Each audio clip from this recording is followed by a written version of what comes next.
We are live. Ladies and gentlemen, Riverina Rebellion, Dean McRae, your candidate for the Riverina in the upcoming federal election, on behalf of the Liberal Democrats of Australia, the party that is dedicated to your freedom and liberty and has been for over 20 years. Joining me tonight, I've got a very special guest. I've been thrilled when this young lady joined the party and then sort of came out and is now running as a Senate candidate down in Danistan, down in Victoria, and I believe was the first public police officer to come out and resign over government mandates and overreach, and I like to just call it nonsense and bullshit. But welcome aboard, Krystle Mitchell. Thank you very much, Dean. Very happy to be here.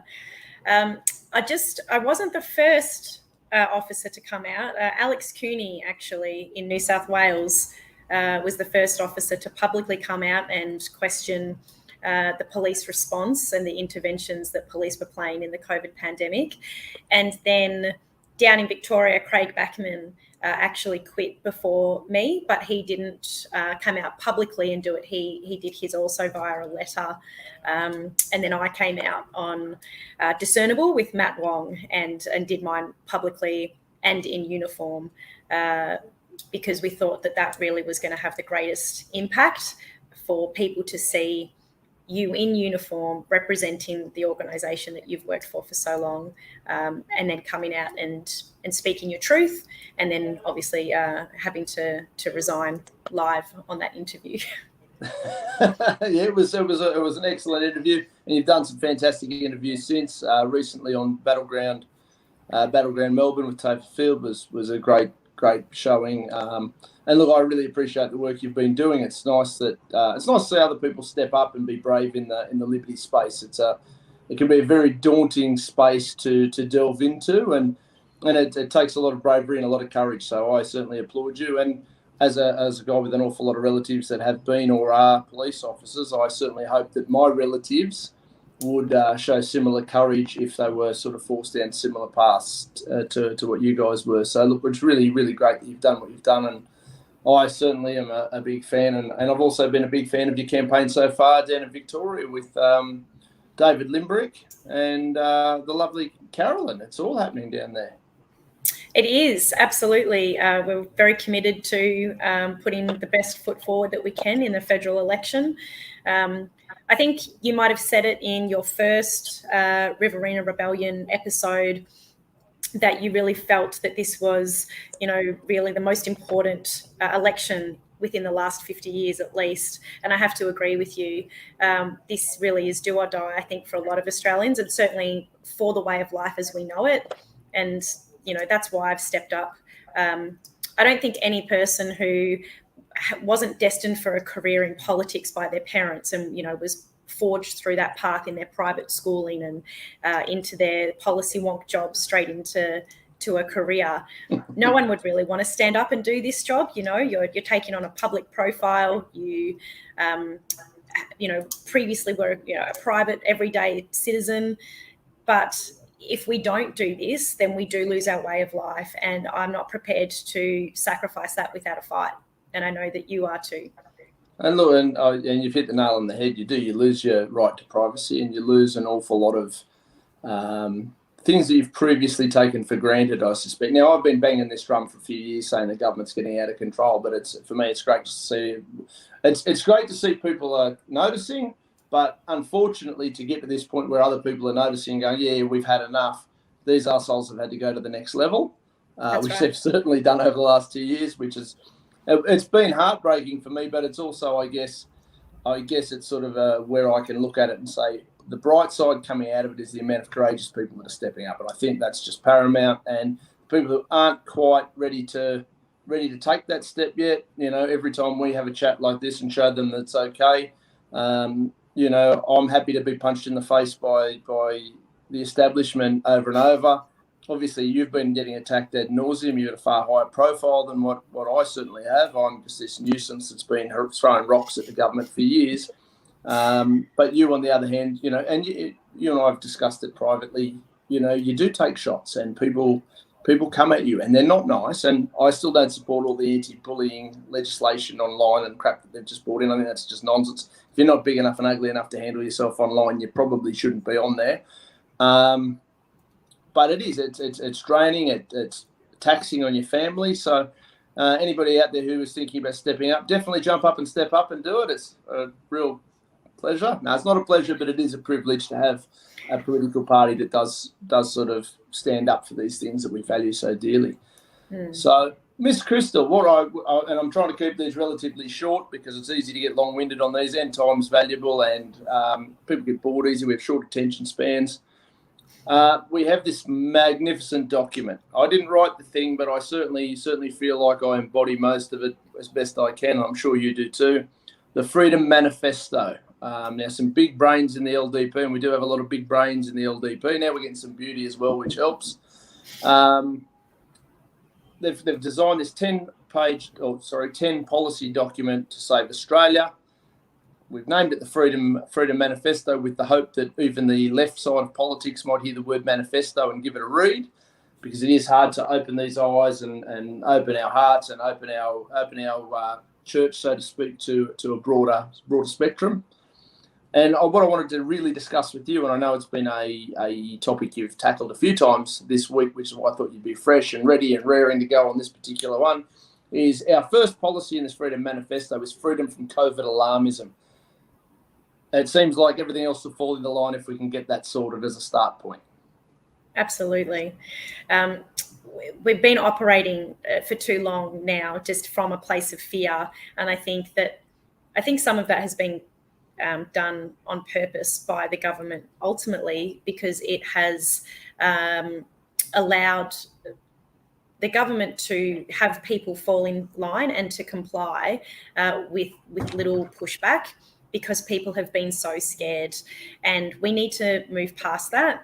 We also need to open up the space for people who have been operating from that place of fear and welcome them in as they begin to see that maybe the government did get this wrong, and maybe this wasn't a proportionate response. And obviously that's what the Liberal Democrats are advocating for in this policy, to end lockdowns, end mandates, open up our schools, let our businesses run, stop the incredible amount of damage that you are causing by having this absurd notion of zero COVID, and to stop all of this fear-mongering around COVID being the scary boogeyman that if you catch it, that you're going to die.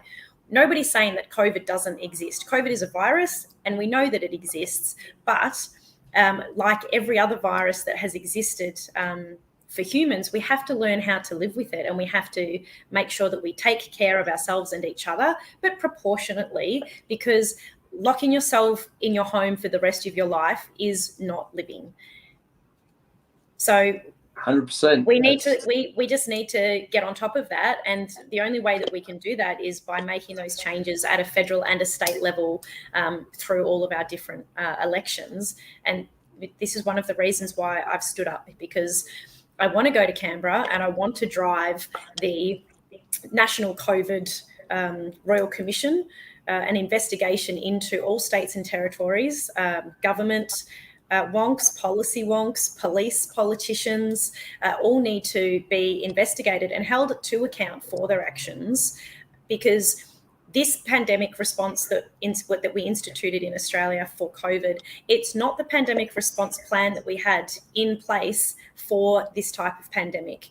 And for some reason that I still don't understand, except that it's come from a place of fear, is that our government witnessed what happened in China, couldn't critically think for themselves that the only place that people were dropping dead in the streets was in China, and we didn't see that footage happen anywhere else. That then governments across the world, including here, decided to adopt a communist regime approach to dealing with the pandemic instead of sticking to the structured pandemic response plans that we'd already had. And part of that COVID Royal Commission would be to uncover questions like that. Why did we throw the pandemic response plan out the window? Why did we adopt a communist regime policy? Why did we continue to push for COVID zero when it just didn't make any scientific sense? Why didn't we assess broadly all of the implications, the harm implications of choosing COVID to be the priority over absolutely everything else in terms of prosperity, health and happiness, and mental health and economic viability? We need to have those questions answered, and we will through a COVID Royal Commission. Yeah, no, look, I'm 100% with you, and I'll be pushing in any way I can help to get you guys into Canberra. Great, and we're doing the same for John Ruddick, who I'll let the cat out of the bag. He's going to be my guest next Monday night, and we're going to tackle recall elections, which is, let's be fair, most of the people who are likely to watch you or I on screen are questioning the current people in charge, and this is one of our tactics to, if they don't perform, they're out, which would happen in any other profession in the world. It just doesn't seem to happen for these clowns. But look, the COVID alarmism it's clear as day that they've got it wrong. They've got it wrong time and time again. Sweden seems to be doing a far better job of managing it and managing the people and everything around. What baffles me is when people go, the government needs to make you wear a mask. No, you either if you want to wear one, wear one. There's no law that says you can't wear one. And it's the same, with there is now, they're trying to bring in mandates for it, but you know what I mean? There's no rule that says you can't wear one if you want one. There's no rule that says you can't socially distance as much as you please. There is no law that says you can't sanitize. There is no law that says you're not allowed to. There's not even a law that says that you can't go and get these vaccines. And I'll just preface that I'm not a medical doctor. I'm not giving medical advice. Do whatever you want. If you want to try the vaccine or the Novavax or any of those, go for it. I'm not telling you what you should or shouldn't do. What I'm saying is the choice has to be yours, and it should not be certainly elected politicians who are doing a poor job and unelected bureaucrats waving magic wands and fairy dust around. This stuff, the health ministers around this country have been off the chart. I've never seen anything like it. Other than in movies, things like, 1984, you watch that and you think, I could see how this could happen, but it wasn't supposed to be an instruction manual. It was a bloody movie. That's right. And that's right, Dean. We simply, as the Liberal Democratic Party, we say that we should be removing government mandates, and we need to move away from a culture, especially here in Victoria. We've been a nanny state for as long as I can remember. It is not the government's responsibility to tell you how to live your life on a daily basis. You are your own person with your own brain to make those decisions for yourself. And if you're a business owner, to make those decisions for your own business. We say that government mandates should be removed, and we let the market decide. We don't want there to be any government intervention or, offerings up to businesses to encourage them to segregate or encouraging them to force people to wear masks or to be vaccinated. We certainly just say it should be up to the individual and to let the free market decide, because I know many business owners who are more than happy to accept any customer's money that wants to spend it, and they would not. As they should be able to.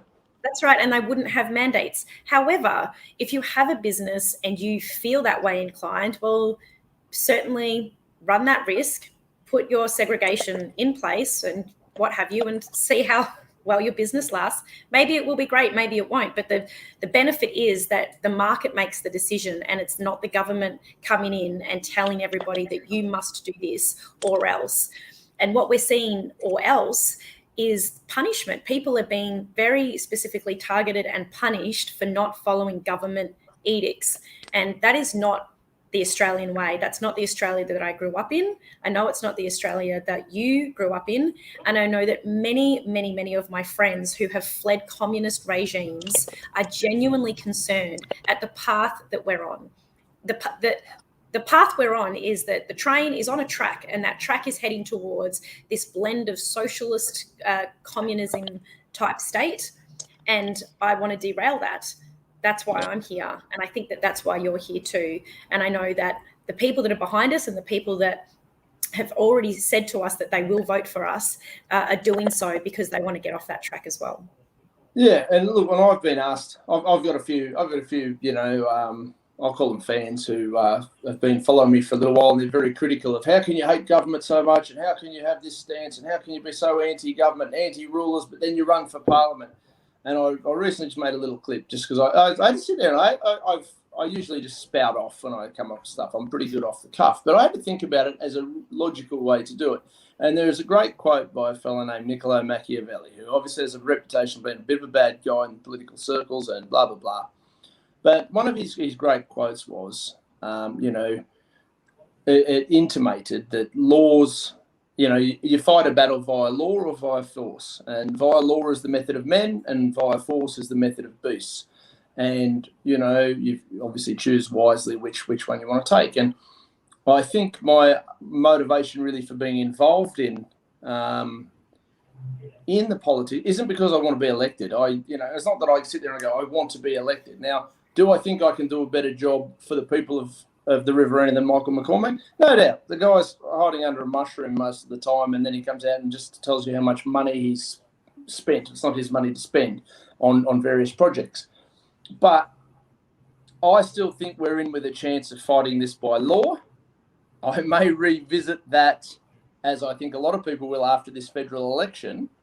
After that, I think then it's, if we get trounced and if all the minor parties and independents get trounced, then we really do need to start looking at other alternatives. It's going to get a little bit crazy after that, I think, because our government overlords are going to get very, very excited if the votes come in. And again, Dan Andrews gets a landslide and Mark McGowan gets a landslide. And, if all these things happen, we are going to have to reanalyse where we stand and what hope for a freer future of Australia is going to look like. It's a terrifying thought, and I hope like hell we can win. And there's enough good people coming out of the woodwork that I really believe are starting to go, hang on a minute, we can make a difference here. Are you getting that vibe down in Victoria?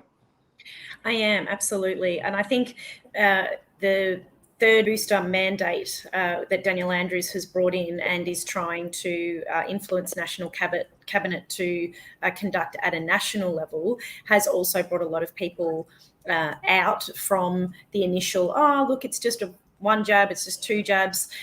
They're getting to that point where they're like, well, hang on, this just doesn't add up. This isn't right.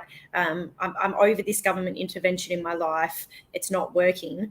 And what we need to do as a party and as people who are already either members of the party or who follow the Liberal Democrats closely is, as hard as it may be, and trust me, I agree, it's hard to forgive and forget.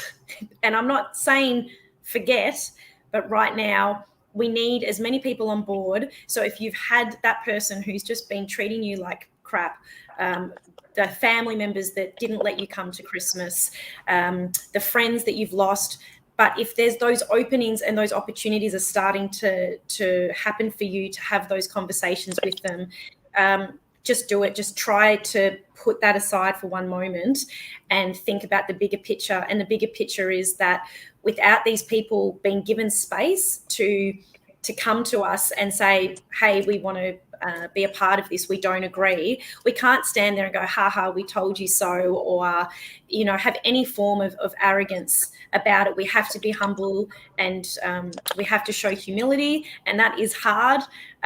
But we have to do our best to do so. And trust me, I have days. I have days. You may have seen them. Look at, and I'll have days where I'll be on my Twitter or my Facebook, and sometimes the trolls, they really just they nibble you just the right amount, and you'll say something, and ultimately, what value does it give?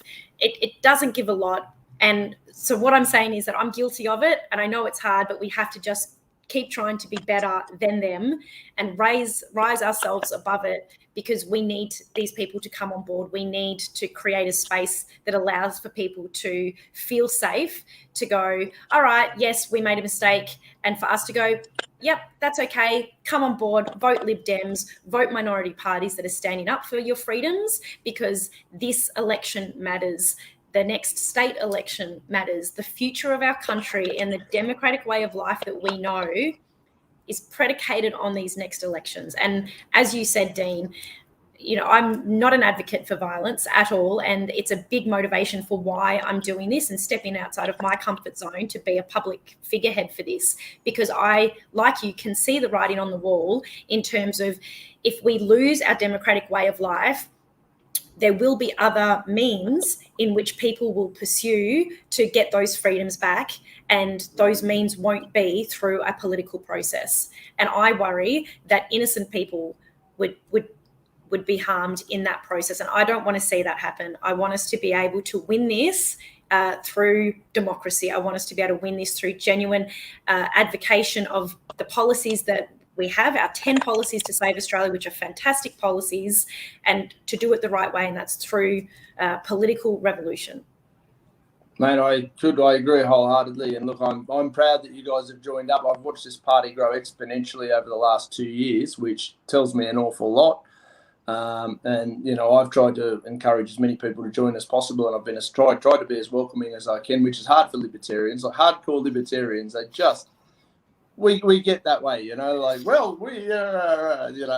But that's it. We've got to open the church. We've got to open our hearts. We've got to get more and more people in. We've got to let people understand that it's the us and them. There used to be the right and left dichotomy. Now it's us versus them. Is authoritarians versus people who just want to be free to live their lives.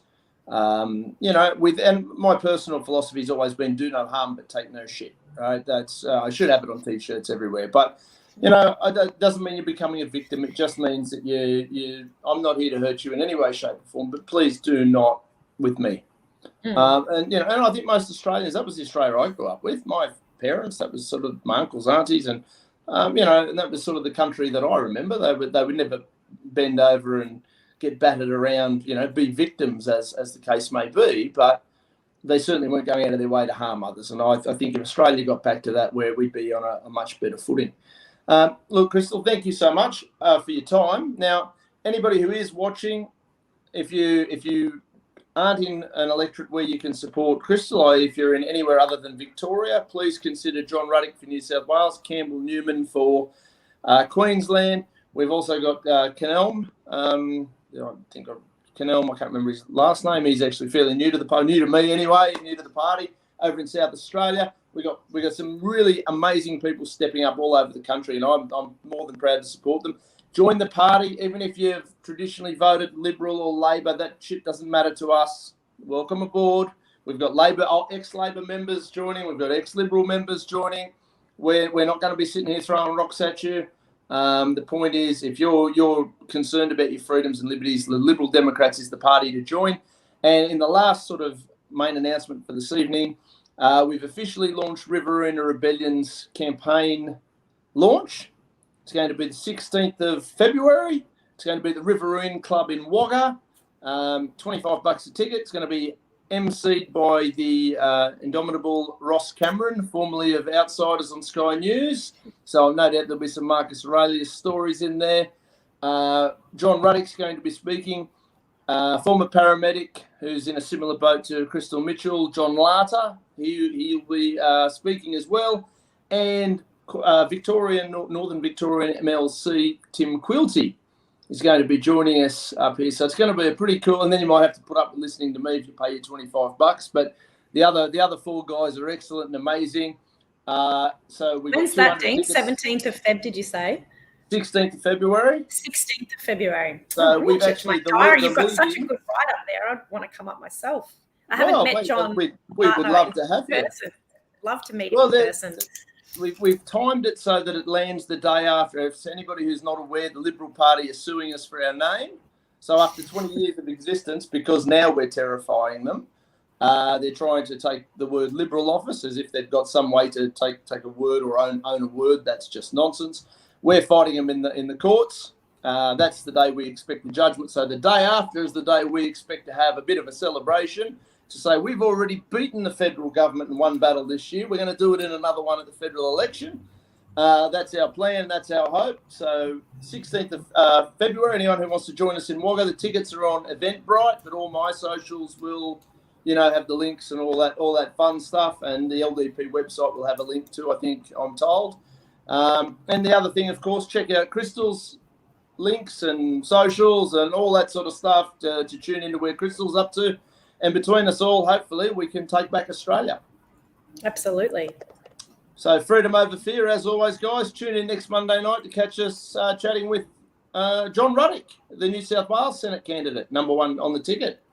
Thanks, guys. Have a great night. Bye.